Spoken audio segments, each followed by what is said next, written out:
சிங்கமும் சிறு எலியும். கிரிஷ்லி ஸ்டோரி டைம்.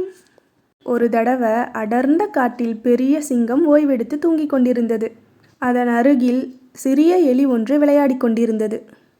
அந்த சிறிய எலி விளையாடிக்கொண்டே தற்செயலா சிங்கத்தின் மீது ஏறிவிட்டது. சிங்கம் கோபமாக விழித்து எலியை தனது பெரிய தோள்களால் பிடித்து கொண்டது. எலி பயந்து, தயவு செய்து என்னை விட்டுவிடுங்கள், நான் உங்களுக்கு ஒரு நாள் உதவலாம் என்று கேட்டுக்கொண்டது. சிங்கம் சிரித்துவிட்டு, என்னது, நீ எனக்கு உதவ போறியா? எப்படி முடியும் என்று கேட்டது. ஆனாலும் அது எலியின் நேர்மையை பார்த்து அதை விட்டுவிட்டது. சில நாட்கள் கழித்து ஒரு வேட்டைக்காரன் பெரிய வலையை விரித்து சிங்கத்தை பிடிச்சிட்டான். சிங்கம் வலையில் அகப்பட்டுடுச்சு. தப்பிக்க எவ்வளோ முயற்சி பண்ணுது, ஆனால் அதால் முடியல. அது உதவிக்காக கர்ஜிக்குது. சிங்கத்தின் சத்தம் கேட்ட எலி விரைந்து வந்தது. உடனே எலி வலையை கடிக்கத் தொடங்கியது.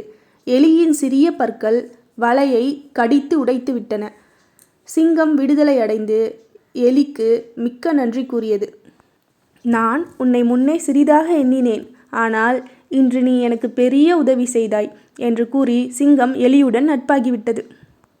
இந்த கதையோட நீதி என்னன்னா, நல்ல செயல்கள் எப்போதும் பயன் தரும். சிறியவர்களும் பெரிய உதவி செய்ய முடியும். ஓகே குட்டீஸ், உங்களுக்கு இந்த கதை பிடிச்சிருந்ததுன்னா லைக் பண்ணுங்கள், ஷேர் பண்ணுங்கள், சப்ஸ்கிரைப் பண்ணிக்கோங்க. மறக்காமல் பெல் ஐக்கானையும் கிளிக் பண்ணிக்கோங்க. பாய்.